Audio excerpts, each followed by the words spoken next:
Third suspect of 1.2 million kina robbery arrested. Government accounts closed. And arbitration tribunal to review health workers' claims. This is National EMTV News with Helen Sayer. Good evening and thank you for joining me for Monday's news. Port Moresby police have arrested a third suspect in the 1.2 million kina robbery. The suspect is an employee of the third-level airline that was supposed to have transferred the money. The other two suspects are a bank employee and a reservist police officer. 3 of the firearms that were used in the armed robbery were retrieved by police, including one of the vehicle that was used as the getaway. Over 20,000 kina in cash was retrieved from one of the suspects' house. The robbery happened on the 3rd of November this year. All 3 suspects were charged for robbery under the Criminal Code Act and are in police custody. Police bails have been refused. All right, the other suspect that was arrested is an employee of Tropicare. All right, prior to the robbery, he was seen at Gerahu, meeting with criminals and providing information to them as to how they'll go about to do the robbery. Police believe the 1.2 million kina robbery was an organized crime that involved members of the Royal Papua New Guinea Constabulary. Confirmed that because a firearm was recovered from a police officer's residence. And as the investigation is continuing, we will deliberate on that and we will take appropriate actions. It happened on the morning of November 3rd as a login company was about to transfer the money to a waiting aircraft bound for another province. The money was for the named company's operations. The vehicle and firearms used are now in police custody. And also on a general note, I'd like to warn the people at large, even the business houses at this point in time, to be more cautious in dealing with their cash to the banks. To avoid such, if they can advise police, just tell us, call us from here. We can arrange for that, just to avoid companies or individuals being robbed at this time. Police investigations are continuing and police officers are hoping to apprehend the 2 prime suspects involved. Tekla Gunga, National EMTV News. A Malaysian woman has been released on a 10,000 kina police bail after she was charged for being in Papua New Guinea illegally. The 34-year-old was arrested over the weekend by Port Moresby police after immigration officers found that her visa has expired. But what's more interesting were the illegal items and unidentified drugs found in her possession. These are some of the illegal items and unidentified drugs which Port Moresby police have confiscated from the woman's house and vehicle. The Malaysian national was identified as Anita Siong and has been residing illegally in the country for over a year. The woman was apprehended after police monitored her for over 6 months. Yes, the police, they recovered all those, they found all those items that are now here at the residence of a female Malaysian known by the name of Anita Mi Siong. All right, she was apprehended at a restaurant somewhere at East Boroko, and then the police, upon search, they found some stuff on her. And the police became suspicious. They contacted customs and they took her to 7 Mile, where she was processed by our customs and immigration officials. From there, it was discovered that she overstayed and she remained in the country illegally. The visa that she has expired in June or July 2015. The Australian Federal Police will be assisting the investigators to test the unidentified drugs before further charges will be laid against the woman. If we find that those are actual drugs, she will be charged for other charges. So for this reason, we retrieved her passport and we gave her 10,000 bail, and she's with a lawyer awaiting other charges to be pressed on her. Upon our further search, we found there were marijuana also contained in one of the plastic bag. So obviously she will be charged by this afternoon or tomorrow for being in possession of marijuana. Sion's passport was confiscated and she was released on a 10,000 kina police bail on the understanding that she will be brought back to the station for additional charges. Thekla Gunga, National EMTV News. All government accounts for 2016 will be closed today as of 5 p.m. In a circular instruction, Finance Secretary Dr. Ken Nangan informed national agencies, provinces, districts, LLGs and statutory bodies not to make any more commitments after 5 p.m. today.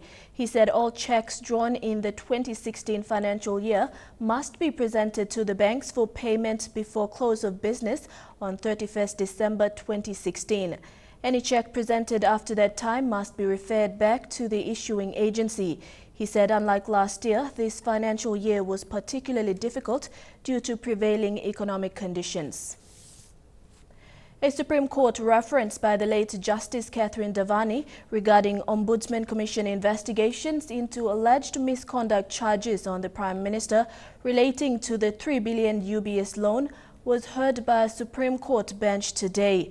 The bench comprised Deputy Chief Justice Gibbs Salika, Justice Ambeng Kandakasi, Justice Panuel Mogish, Justice Stephen Kasman and Justice Terence Higgins. Eric Harupma with this report. Present at the Supreme Court reference today were Ombudsman Commission lawyer Camillus Narokobi, who appeared for the Ombudsman Commission, Rigo Lua and Phoebe Sangitari, and QC Justice Mal Varitimos appeared for the fourth intervener, Prime Minister Peter O'Neill, and lawyers of the fifth intervener, Attorney General Ano Pala. The SCR is in reference to Prime Minister Peter O'Neill's referral by the Ombudsman Commission on his alleged misconduct charges in relation to the payment of the 3 billion kina UBS loan. Narokobi submitted that with additional material facts presented, it would be accepted by the bench to determine these facts on par with questions 1 to 5 of the Ombudsman Commission's case reference book. These facts were pertaining to administration functions and powers of the Ombudsman Commission in regards to the process of the OC, terms of carrying out the investigations, and provisions to save Section 17(1) notice to investigate persons. QC Justice Mal Varitimos submitted that the decision of a judge in the National Court was not necessary for the Supreme Court to determine the references tried in the Supreme Court jurisdiction, saying it is prejudice. Lawyer for the fifth intervener, Ano Pala, told the bench that Mr. Pala is not party to the National Court proceedings and the issue of prejudice does not apply to his client. Therefore, he endorsed submissions by lawyers of the defendant on par with Section 18(2) and Section 19 references that arise out of the National Court proceedings, during which parties not satisfied with the facts were referred to the SC to determine the evidences. In response, Mr. Narokobi told the court that Sections 18(2) and Section 19 references have gone before Judge Davani directions hearing before it come to Supreme Court. The bench adjourned the matter to Wednesday 21st for a decision on the facts application by OC.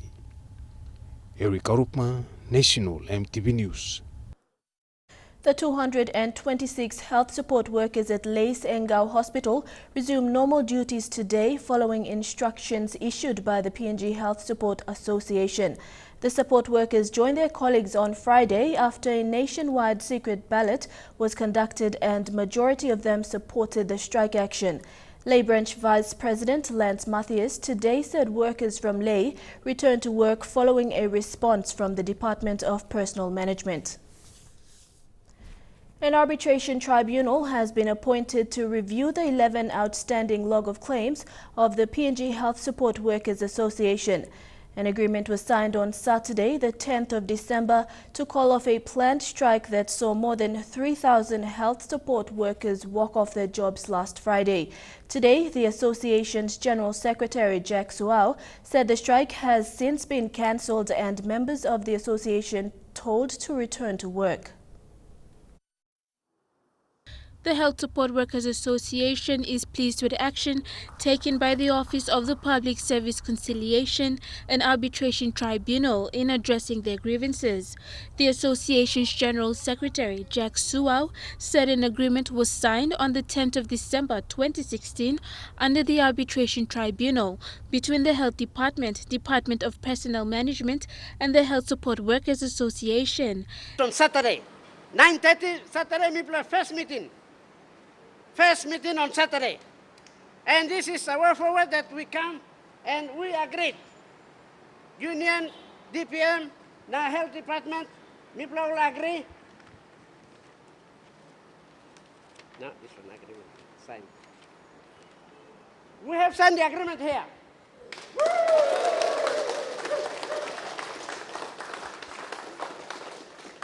This agreement minimum say me play by no never strike. Me play like me play open door or negotiation on the round table. Where me play asking, me play like a strike. Look at me play come up now. The association has been waiting for more than a year for their claims to be addressed. They are now strongly calling for an agreement to be reached within 2 weeks. They demand that a log of claims are met and negotiated. Now they can open their eyes. What we are talking about, and you know, by 4:06 on Friday, some of our men have already passed away. Just by taking this 1-2 hours action, some of people have already died. Because we have the emergency people who are on the oxygen. They pull off the oxygen. That the health support workers are performing this duty. The morgue has been locked out already. So these are the crucial things that you guys are performing, and they have to look at it now, this time. They open their eyes. Government has to look at it. They have to improve their terms and conditions. Mr. Suau also commented today on the Health Secretary's statement last Friday that the strike was illegal. I have notified our secretary who sent out a circular telling you that this strike is illegal. I'm telling him to withdraw that statement. We have a genuine case to go on strike, and it's legal. Legal meaning that we follow the laws, that we are doing it. Not like you waiting for nurses and doctors who went on illegal strike that you can jump in front of them and give them on the golden plates. Meanwhile, Mr. Suau is now calling on all members of the union to return to work. Marilyn Diaukatam, National EMTV News. The laboratory blood testing service at the Madang Town Clinic has been affected after electricity was completely cut off from the clinic a week ago. This is the beginning of the clinic's second week with no power that's also affecting the vaccines and other medical supplies critically needed. According to PNG Power's inspection report, the problem is due to the condition of the health facility and not the power lines. Sister in charge Judy Alingo sought help from the district health program manager but was told there was no money. The Madang Town Clinic, like most other government clinics in Madang, has been operating in a rundown building dating back to the colonial days. Responding to this situation, the Madang Provincial Health Director Marcus Kachau said funds to renovate the clinic are now being released with contractors ready to start work soon. Meanwhile, the program manager Bernard Milton has told nurses to attend to patients only with emergency cases. National EMTV News continues with more stories after the break. Stay with us.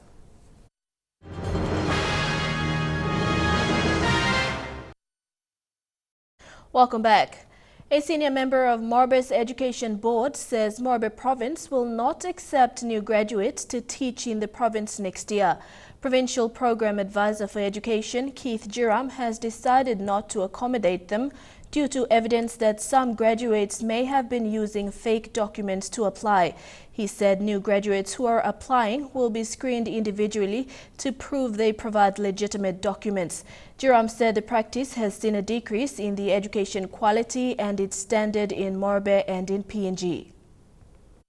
And any new graduates that we consider for next year posting will be dealt with individually. It means we will screen all applications through the Office of the Inspectors. When they're satisfied, confirm, they will recommend to me.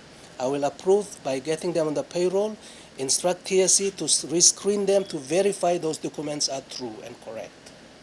We are doing this screening now to restore confidence and upgrade and improve standard and raise quality of education in the country. We've been robbing the system, and it's about time that we have to take drastic, strong measures. The longest-serving bishop in the history of the United Church in Papua New Guinea has retired. Right Reverend Lakaranagi served as Bishop of the East Central Papua region for 20 years and was instrumental in establishing the David Kini Bible College in the Central Province.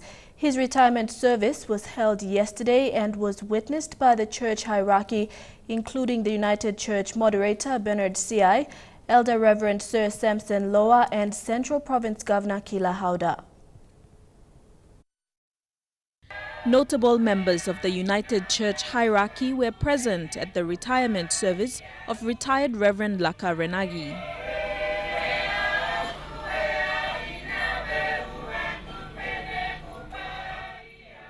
He was accompanied by his successor, the new Bishop of East Central Papua Region, Reverend Kora Taboro.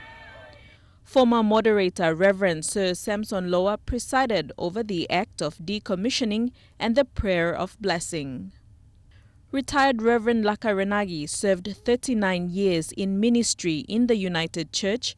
20 of those years was as Bishop of the East Central Papua Region and the Papua Mainland Region before that. He looked after a total of 19 circuits in the region under his capacity as Bishop.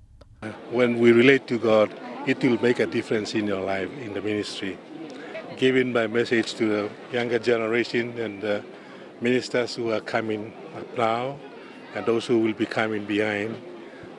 Important thing is they must build up the relationship with God. He was commended for his contributions to the growth of the church as well as his strong leadership, vision and passion. He's a guider and a teacher for me, especially myself, and he has guided me through, and each leadership is a quality leader, which he showed me how to lead God's people here in the East Central Papua region. The retired Reverend was also commended for being instrumental in the establishment of the Reverend David Kini Bible College at the regional headquarters near Kwikila in the Central Province. Because I was living in a tent, and I call it a tent city. But when Bishop Moderator has recognized that development was just coming without budget, whatever, they were just coming, happening. And he says, we are now seeing the hand of God, so we'll change the name from Tent City to Miracle City. His work and contributions to the church have also been recognized at the national level. In 1999, just 3 years into his position as bishop, the retired Reverend was awarded an OBE, Officer of the Most Excellent Order of the British Empire. Deli Waigeno, National EMTV News. Prime Minister Peter O'Neill has welcomed New Zealand's 39th Prime Minister Bill English. Mr. O'Neill said both Papua New Guinea and New Zealand will continue to foster stronger trade relations. He also thanked outgoing Prime Minister John Key for his commitment to advancing development in Papua New Guinea and around the Pacific. New Zealand is also offering substantial support as PNG prepares to host the 2018 APEC Summit. And now looking at our finance news, the kina closed unchanged at $0.3150 in the interbank market. At Bank South Pacific, your kina was buying $0.3075 $0.4114 Australian dollars, $0.2891 euro and 35.2 Japanese yen. Looking at commodity prices at New York close, copper closed higher, gold, coffee and cocoa closed the day lower. Crude oil and copper closed higher, while palm oil closed the day unchanged. And on the stock market, the Dow Jones closed at 142.04 points higher, the ASX is trading at 2.21 points higher, and the All Ordinaries is trading at 3.34 points higher. National EMTV News continues after the break. Stay tuned.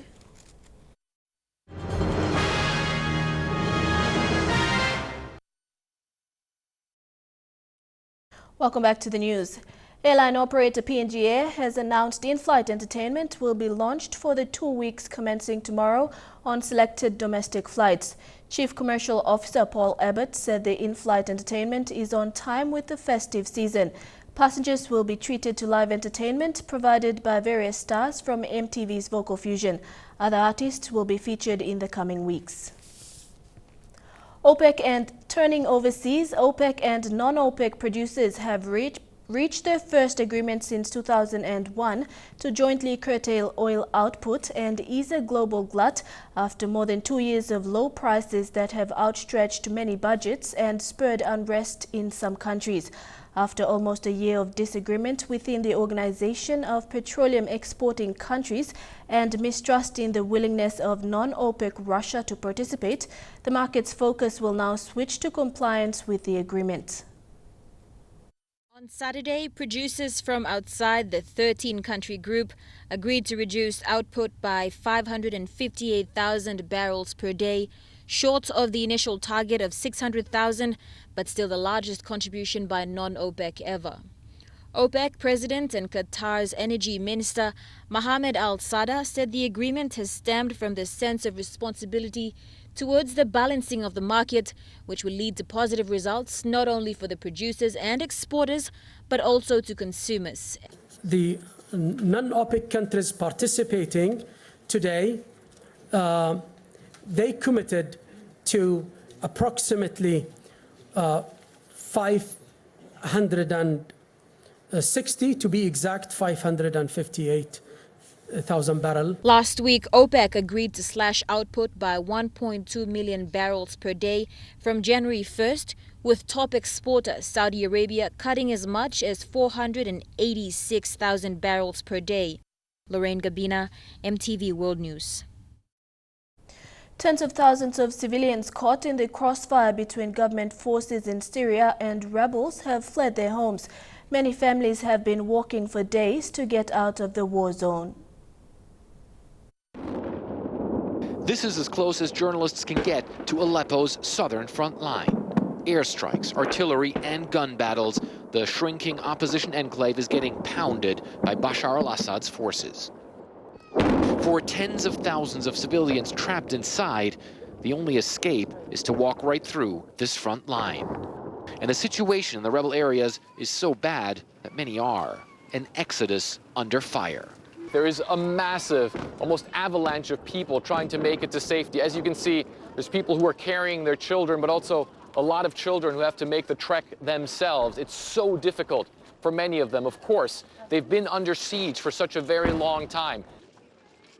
This is what total exhaustion from starvation and war looks like. This woman wounded when her house collapsed during the fighting. It is undescribable inside, she says. Hunger, suppression, and everything bad you can imagine. No medicine. We have nothing. Literally, we couldn't get any treatment for our injuries. All of this, of course, as the rebels continue to lose control of those eastern districts of Aleppo, and also while the fighting is going on here. We're hearing constant barrages of artillery. We're hearing rockets being fired. It's a very dangerous trek that these people are making, and it's a trek also into a very uncertain future. We found this family about half a mile from the front line, too tired to walk any further. I left my house in there, the father says. I don't want my house. I want to be safe. I want my children to be safe. And thousands like them are also risking their lives, going through one of Syria's most violent front lines, hoping somehow to reach a safe place. The Kurdish militant group TAK is claiming responsibility for Saturday's deadly bombings in Istanbul. Explosions near a football stadium killed 38 people, mostly police officers, and wounded 155 more. This was the first moment of terror. Watch as cars drive along a busy street outside a football stadium, then the unthinkable. From another angle, these musicians with a camera rolling capture the moment of the blast. And just listen to this inside as commentators run for cover. The explosion caused by a car bomb. The football match had just finished and fans were flooding into the streets. Before ambulances could even arrive, a second blast, this one a suicide bomber, detonating barely a kilometer away. The bright flash of light seen around the city. A Kurdish militant group claimed responsibility, saying they weren't targeting civilians, only the police. Turkey's president today vowing revenge. They need to know that we will not let this go unpunished and that they will pay a higher price for which they need to understand. The site of the attack, once a place of celebration, is now a somber memorial. This right here is the exact spot where the car bomb exploded. All day people have been gathering, offering prayers for the victims. We in Turkey are a very strong country, this man says. These explosions will reinforce our solidarity, unity, and integrity. But this is just the latest in a series of attacks terrorizing the country in the past year, leaving many feeling trapped.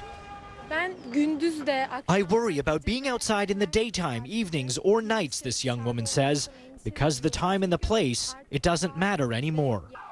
And for many, that is their biggest fear, that the terrorists can strike anywhere, at any time. Back home, the Road Traffic Authority has revealed that over 2,500 accidents are reported annually, resulting in many deaths.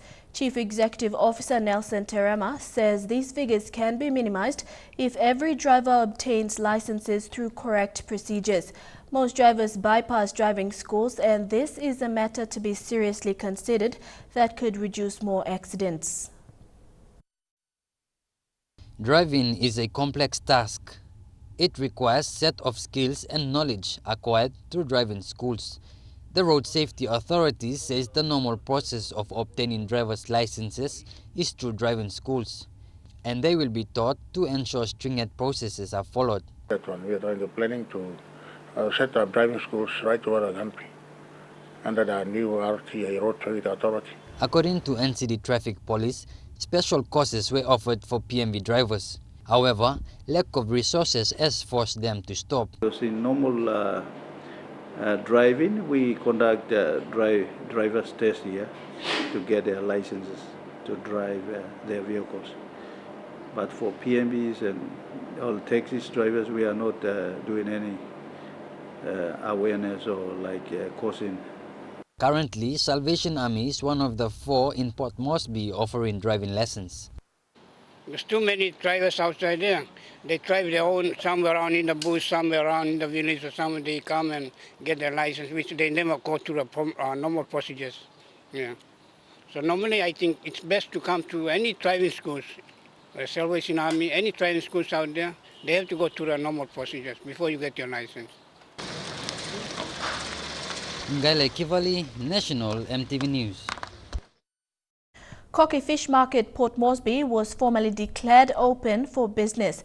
A first of its kind in PNG, the market is well equipped to support the fishing business thanks to the PACOP-led NCD Commission with support from Puma Energy, National Fisheries Authority and the PNG Forest Products.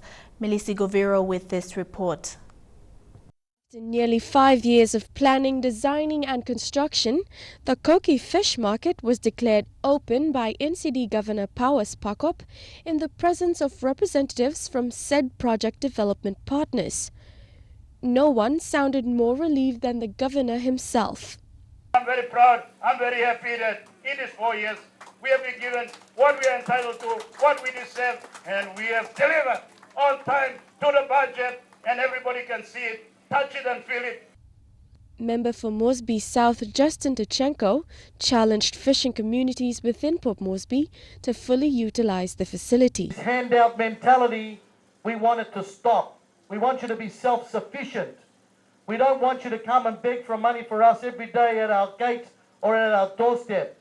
We want you to go out there and make money for yourselves by the facilities that we provide for you to do so. Puma Energy's country manager Jim Collins delivered similar remarks at the launching.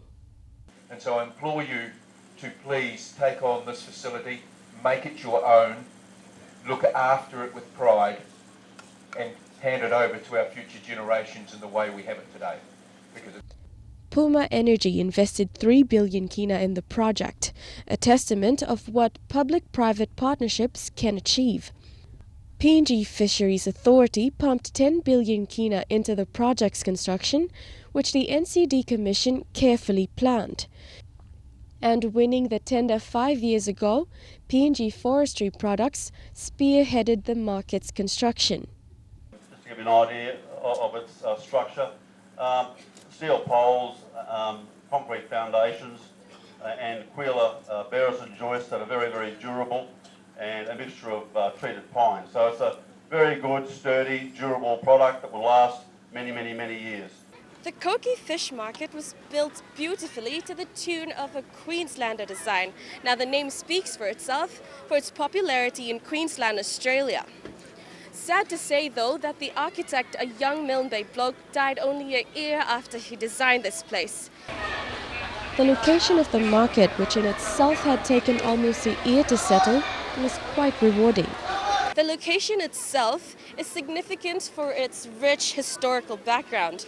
You see, many years ago, canoes from as far as the Abau and Rigo villages used to gather right here to trade. The market's soft opening that ran through the weekend was promising. The seafood was completely sold out by 5 p.m. Closing the launching ceremony, Puma Energy also launched the market's fueling facility. Boat operators transporting fish to the market can now refill conveniently at one of the most modern facilities in town. Melissa Gaviro, National EMTV News. You're with National EMTV News. Chukai Sport is next. Don't go away.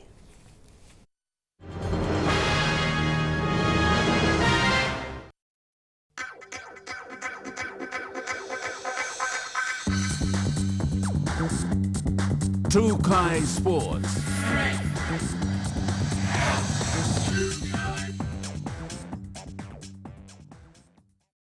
Welcome to Chukai Sports. The head of PNG Football, David Chung, has stood down as president of the association.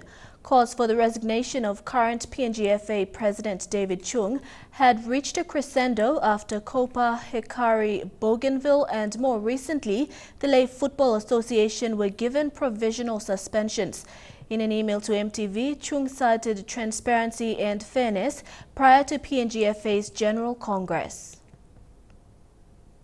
Throughout the course of the year, the current administration of the PNG Football Association has slowly come under immense scrutiny, beginning with the delayed commencement of the Telecom National Soccer League, and then followed by the lack of support given to both Lay City Dwellers and the Hikari Football Club prior to their participation in the OFC Champions League. That, however, was followed up by the successful hosting of the OFC Nations Cup, where as host nation Papua New Guinea would make it to the final for the first time since the sport was introduced in Finschhafen in 1884. And while the national team would almost create history by coming close to perennial winners New Zealand, cynics within the country were still skeptical of the country's top administrators. Amidst those who had accusations of bad governance leveled against them has been President David Chung and also General Secretary Demirit Milang. Milang has long been adamant that the association's main role is to provide policies, which then are to be carried out by the members within the country. It was a response that, while partially agreed to, was counter-argued by one of PNGFA's most outspoken critics. John Capinato is the owner and founder of the Hikari Football Club, to date the most successful of sporting franchises in the country, having won every NSL Minor Premier's Trophy and Winners' Trophy since the competition's inaugural year in 2006. And for almost that long, he has been pushing numerous times for change within the organization. And these calls came to a head 12 days ago at a news conference held at Hikari headquarters in Port Moresby, where Capinato was joined by a large number of member presidents, including former supporters of the current PNGFA executive. The current issue stems from PNGFA's directives to have all member associations compliant with FIFA standards, a statute in existence for almost a decade. The counter-argument by these associations has been, from the start, with the existence of these standardized reforms within the code, Why has it only been exercised on the eve of PNG football's most important elections? There are further questions pending, and these mainly on whether the suspension of associations will affect the players involved. And this will set up for a fascinating period when all members of PNG's football fraternity meet in Kimbe, West New Britain Province in December. Jeremy Moggy, National TV Sports. The PNG Under-18 women's basketball team arrived in the country today to a warm welcome by families and the basketball fraternity at Jackson's International Airport. Despite setbacks in Fiji during the FIBA Under-18 Women's Oceania Championship last week, these young women did not return home empty-handed. After stretching out their performance and playing against tougher opponents like New Zealand and Australia, this team of 12 settled for the 7th placing on the ladder, just ahead of Guam. Though they did not return home empty-handed, as they managed to secure bronze with a 70-52 win against Guam. A satisfied coach, Mary Elavos, said heading into the round-robin matches was tough for the team, but they fought back later in the finals and that secured them bronze. We had more younger players in our team, so the girls played at their best. They played their best, they played their hearts out, and with the final result coming out with a bronze medal, the girls were so very excited, also myself. And the team managers, we were very excited with the outcome. Elavo herself, a first-time international team coach and a very young one at that, said it was rewarding to receive bronze, and the way forward for the team now is to better their performance in the next international meets. She also recognizes that quality training is paramount. Adding extra flair to the team as well were sisters Norma Lisa and Bettina Dobonaba, who were also the only pair that represented the country previously. While speaking to MTV Sports, the more vocal of the two and captain Norma Lisa said she is satisfied since her team went there, gave the best and brought back bronze. The girls went out there, they gave their 100%, and the feeling, we never gave up. We stood out there, we fought, so yeah. She admits having a sister with her in the same team completed her own court performance. While the women's team rests over the festive season, the under-18 men's team will leave this Friday for Cairns to play in several friendlies in order to gain more international exposure. Dina Rose Raiko, National MTV Sports. The Pacific Game Council has issued directives to the Pacific Minigames Organizing Committee Vanuatu 2017 to carry out its task on planning and delivering the 2017 Pacific Minigames. The Vanuatu government reaffirmed its support of the Games after the initial rejection from Pacific Games Council and Vanuatu Association of Sports and National Olympic Committee. The Vanuatu government has agreed for the Games to be managed in accordance to the host contract signed in 2011, with the funds to be reinstated and made available to Vanuatu 2017. True Kai Sports continues after the break. Stay with us.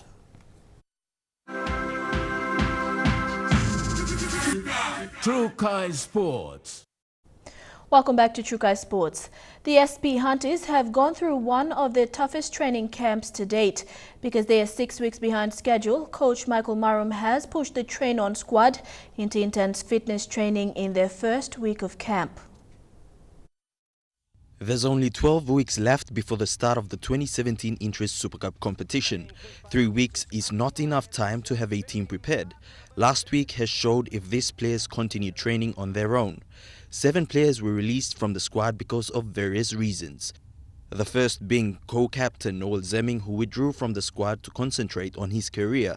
Stanley Olo and Bradley Yano did not pass medical tests on injured ankle and arm respectively. Tuvi Lapan failed to arrive in Port Moresby after missing his flight, while Bernard Goma was late to arrive in camp on Sunday. Timothy Lomai and Warren Glare were released following tests that their fitness levels were not up to the required standard. Marum said the remaining 45 players will continue to be put through the rigorous training program and the fitness levels will be monitored. They will spend another week in Port Moresby before travelling to Goroka next Saturday, December 17th through to the 23rd. Then the players go for Christmas and New Year break. While in Goroka, the squad will be joined by the Highlands Academy and selected Highlands and Northern women players. The Intercity Cup franchise trainers and coaches will also attend. They return to camp on January 2nd, 2017. The final 30-man squad and staff to take part in the 2017 Interest Super Cup season will be announced a week or so later. Elijah Levet, National EMTV Sports. The National Football Stadium will be upgraded to cater for the Rugby League World Cup matches. They plan to build an extra 5,000 seats, which will bring the seating capacity to a total of 20,000. The National Football Stadium will not meet the demands of the pool matches. Following the attendance and hype of the FIFA Under-20 Women's World Cup, the Rugby League World Cup will be a whole different scenario, with many people rushing for seats. Because it is the country's national sport, people will be travelling in from all over the country to catch a glimpse of the World Cup.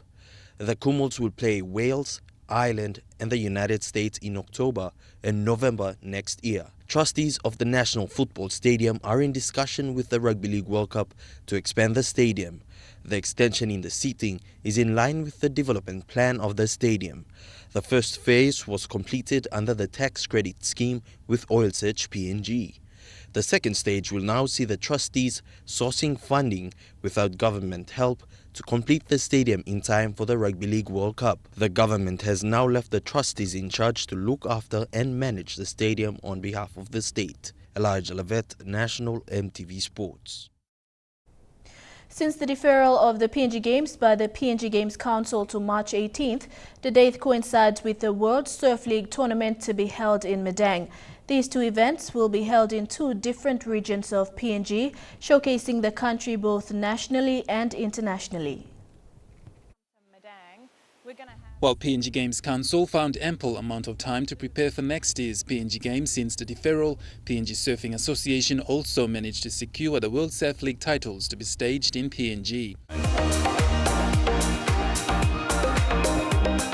The World Surf League, which is set to see some of the world's best longboard surfers to PNG Surfing Association President Andrew Abel says running two different events in the country at different levels will help showcase not only the country's regions, but place PNG on the map, both nationally through the grassroots games and internationally by hosting the World Surf League for longboard surfing, an event that will have 120 million viewers watching worldwide.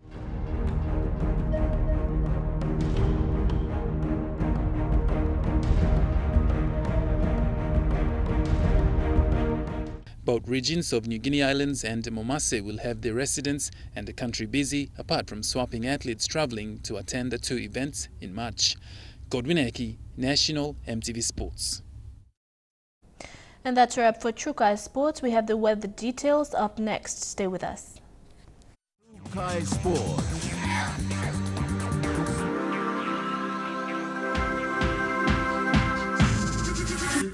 True Kai Sports. The weather details are proudly brought to you by Dulux Weather Shield. Worth doing with Dulux.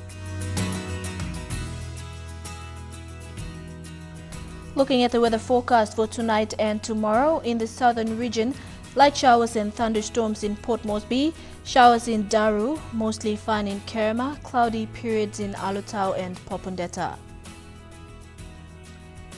In the Moresby region, cloudy in Lae and Vanimo, mostly fine in Madang and fine in Wewak. In the New Guinea Islands region, fine in Lorengau, shower or two in Kavieng and Kimbe, and mostly fine in Kokopo, Rabaul and Buka.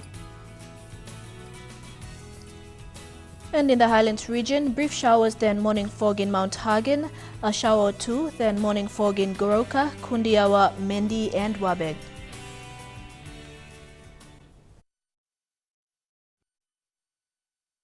The weather details are proudly brought to you by Dulux Weather Shield. Worth doing with Dulux. Now recapping our main stories for tonight. Third suspect of 1.2 million kina robbery arrested, government accounts closed, and arbitration tribunal to review health workers' claims. And that's been the news, sports and weather for tonight, Monday 12th of December 2016. On behalf of the entire news team, I'm Helen Seah. Pleasant viewing. Good night.